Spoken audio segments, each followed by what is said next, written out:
I'm back for my weekly update, and it is day 10 of the shutdown.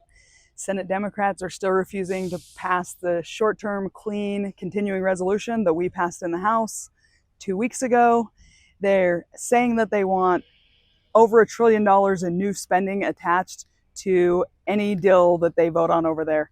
So just for perspective, we passed a 7-week continuation of the existing budget, clean, no riders, no gimmicks.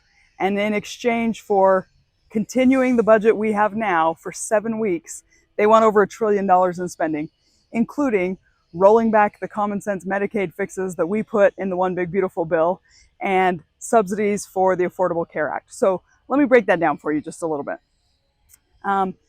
The Affordable Care Act tax credits. The Affordable Care Act, or Obamacare as a lot of you know it, made premiums go up. And as those premiums got more expensive, Democrats in 2021, during COVID, passed these tax credits that subsidize premiums for healthcare. So Affordable Care Act didn't make healthcare affordable. And during COVID, we passed these to say, we're going to put a Band-Aid on this during the pandemic. Now they're expiring, an expiration date set by Democrats, and they want them to continue in perpetuity. So if we have to keep subsidizing it in perpetuity, it's not affordable, and what we need to do is just fix it. And that's a conversation that we have to have, but not on a 7-week continuing resolution.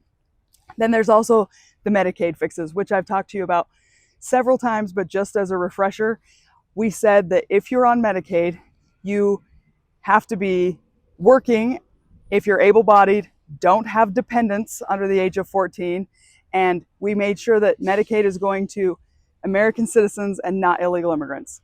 That just happened this year. They want that rolled back just to continue funding the government for 7 weeks. So our reforms are about protecting the American people and making sure that these programs stay solvent. It's not a serious proposal right now. It's not going anywhere. But also, we're in day 10. Today's the first day that federal employees are going to miss paychecks. Flights are starting to be delayed. Troops are going to miss a paycheck next week. Things are starting to really hit close to home for a lot of people who don't care that much about the federal budget generally. I did learn this week that if you are a federal employee or if you're in the military and you can't get by without a paycheck, which very few people can, you can reach out to your lender and they're willing to work with you. At least all the ones I talked to yesterday, they know that working for the federal government during a shutdown doesn't make you a credit risk.